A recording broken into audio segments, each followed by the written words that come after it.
সেনাবাহিনী নিয়মিত টহলের পাশাপাশি গত 1 জানুয়ারি 2026 থেকে 2 ফেব্রুয়ারি 2026 তারিখ পর্যন্ত 10 পদাতিক ডিভিশন কর্তৃক অন্যান্য আইনশৃঙ্খলা রক্ষাকারী বাহিনীর সমন্বয়ে দক্ষিণ চট্টগ্রাম ও কক্সবাজার অঞ্চলের বিভিন্ন এলাকায় সর্বমোট 61টি যৌথ অভিযান পরিচালনা করেছে।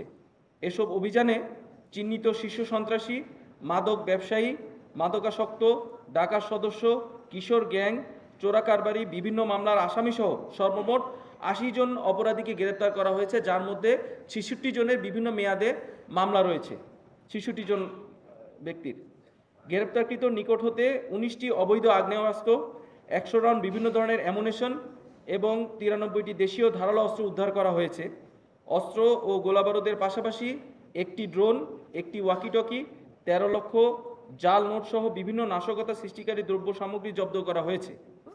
এছাড়াও 6201 পিস ইয়াবা, 541 লিটার দেশীয় মদ, 23 লিটার বিয়ার ও 6 কেজি গাঁজা সহ বিভিন্ন মাদক সেবন দ্রব্যাদিও জব্দ করা হয়েছে। পরবর্তীতে আটককৃতদের প্রয়োজনীয় জিজ্ঞাসাবাদ এবং আইনি কার্যক্রম সম্পন্নের জন্য সংশ্লিষ্ট থানায় হস্তান্তর করা হয়েছে। 10 পদাতিক ডিভিশন কর্তৃক পরিচালিত যৌথ অভিযানের মাধ্যমে অবৈধ অস্ত্র, সন্ত্রাসী অপতৎপরতা দমনের ফলে আতঙ্কিত স্থানীয় জনগণের মধ্যে অধিকতর স্বস্তি ও নিরাপত্তা বোধ ফিরে এসেছে। সার্বিক আইনশৃঙ্খলা পরিস্থিতি স্বাভাবিক রাখা এবং ত্রয়োদশ জাতীয় সংসদ নির্বাচন ও গণভোট 2026 শান্তিপূর্ণ, সুষ্ঠু ও নিরপেক্ষভাবে সম্পন্ন নিশ্চিত করার লক্ষ্যে নিয়মিত টহল কার্যক্রম ও যৌথ অভিযান পরিচালনা চলমান থাকবে এবং আরও বেগবান হবে।